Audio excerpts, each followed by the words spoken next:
Hello, everyone, and welcome back to another Movie Nights movie review. Today, we are talking about 28 years later. This film was written by Alex Garland and directed by Danny Boyle, the same writer and director team that directed 28 Days Later, the original film back in 2002 or 3, depending on the country you were in. This is the third film, with the middle being 28 Weeks Later, with Jeremy Renner and Rose Byrne. Basically, the rage virus happened, and it's now 28 years later, where we find Aaron Taylor Johnson and Ray Fiennes and Jodie Comer and a ton of other plethora of wonderful cast members.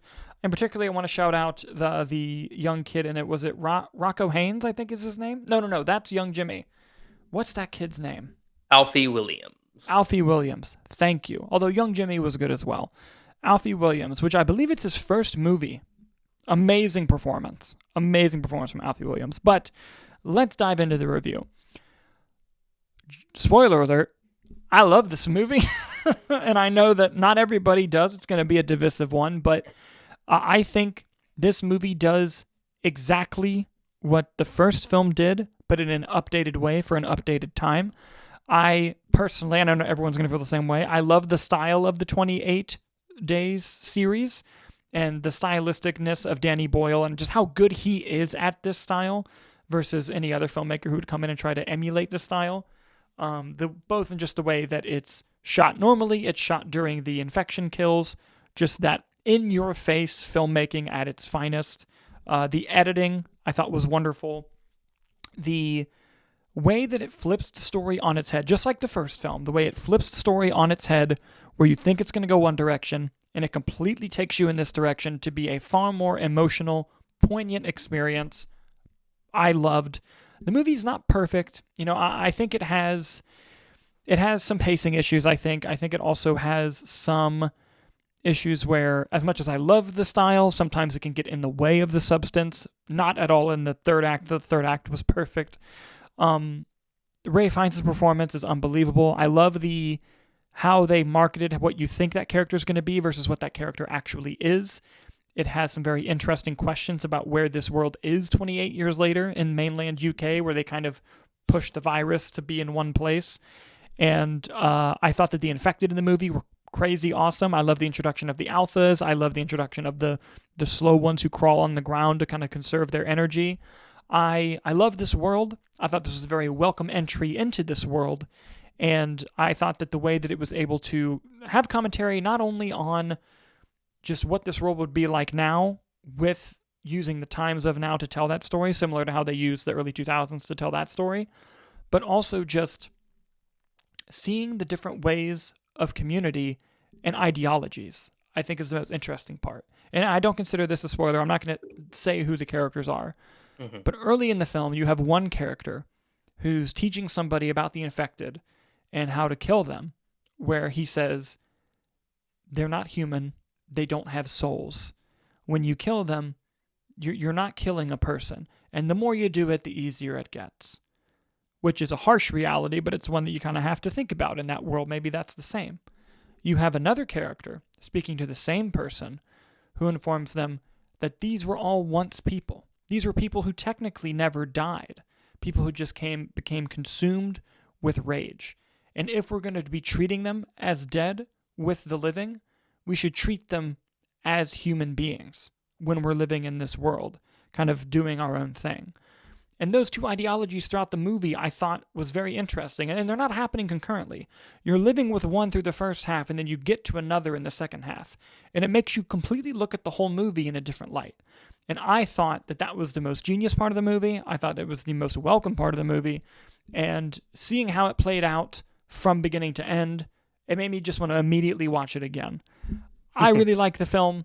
I can't wait for The Bone Temple coming out in January, the sequel to this with Nia DaCosta, who's a great filmmaker. Nicholas, I've rambled for about 4 minutes. I'm throwing it over to you. Thoughts on 28 years later? I kind of I landed mixed positive. Okay.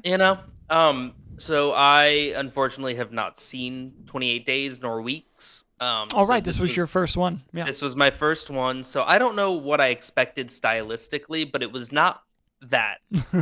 So I think kind of my first hurdle and obstacle to get into was just getting into that, which if you know me, you've been watching the channel for a while. I love weird shit when movies are in your face like that. So it took a minute just from the whiplash of it all, but then I immediately got on board. I think from a cinematography perspective, I thought there was some really great, innovative stuff that was happening. Some of it a little too over the top, in terms of the look. It kind of felt over CGI'd some of the sequences. But stuff that you were talking about, like the deaths of the infected, Infected. and Mhm. just the use of shadows in this movie, or I Mhm. guess rather silhouettes, I thought was really interesting, and visually I was fully on board with it.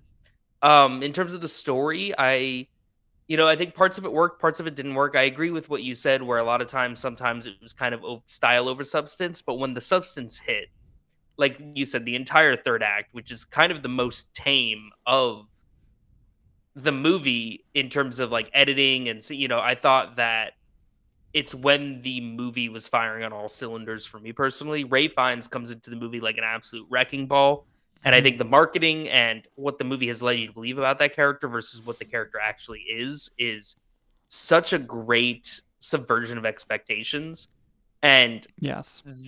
the movie really kind of does hit the brakes in a sense when that character's introduced, and for the better, because it's some of the best parts of the movie were with that, and it doesn't hurt that you have the greatest actor working currently uh behind it. But overall, it was a mixed bag. I think the movie asks a lot of you as a viewer.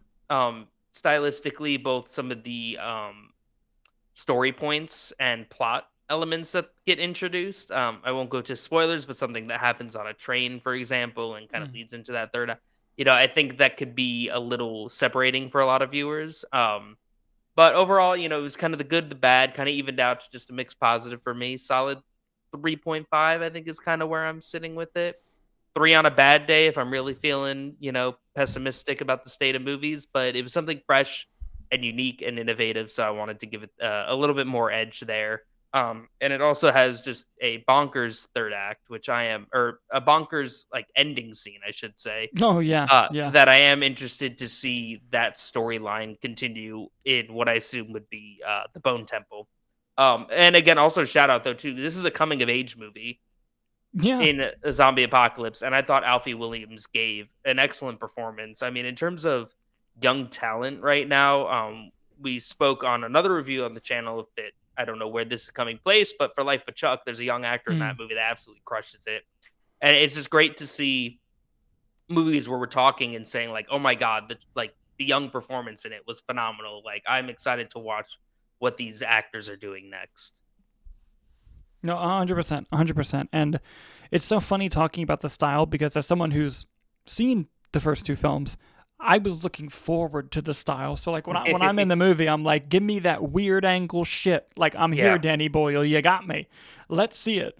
And so it's just an interesting dynamic because I think there are going to be a lot of people in your position though who don't know what they're getting themselves into, and they look at that and they're like, whoa, whoa. It's kind of like you can't prepare someone for a Sam Raimi film if they've never seen one. Like it's just a certain type of vibe that Danny Boyle I think also is similar and does well, particularly in the 28 franchise with his first and third film. Yeah. But I'm probably sitting at 4. I don't like to give movies solid grades. Like if you ever watch these, sometimes I'll give a rating, sometimes I don't. And it's just because I'm more of a fan of just like see it or don't. And that's a flaw of mine though because I'm also like you should see every movie. So that's where we're at. But I'd probably go 4. I thought it was an incredibly strong film. I thoroughly enjoyed it. I can't wait for the next one. I like this franchise a lot, and I'm glad that we have a franchise like this that takes something like this genre and reinvents it in new ways pretty much every time they make a new one. Because in the early 2000s, zombie films were not like this. And then the sequel, I don't hate 28 Weeks Later, but it's more generic. And then you got this one, and it's like, oh man, like whatever this does for this genre, I can't wait to see the effects of it. Like I'm sure it's gonna be wonderful and delicious. So, yeah, that'll do it for the 28 Years Later review, guys. But the important question is, what did you think about it? We'd love to see your thoughts and comments down below. What did you think of The Infected? What did you think of The World? What's your favorite 28 movie? Is it days, weeks, years? Are we gonna get the prequel for months? Who the hell knows? But like I said, guys, let us know in the comments. And as always, thank you so much for watching, and we'll see you on the next review.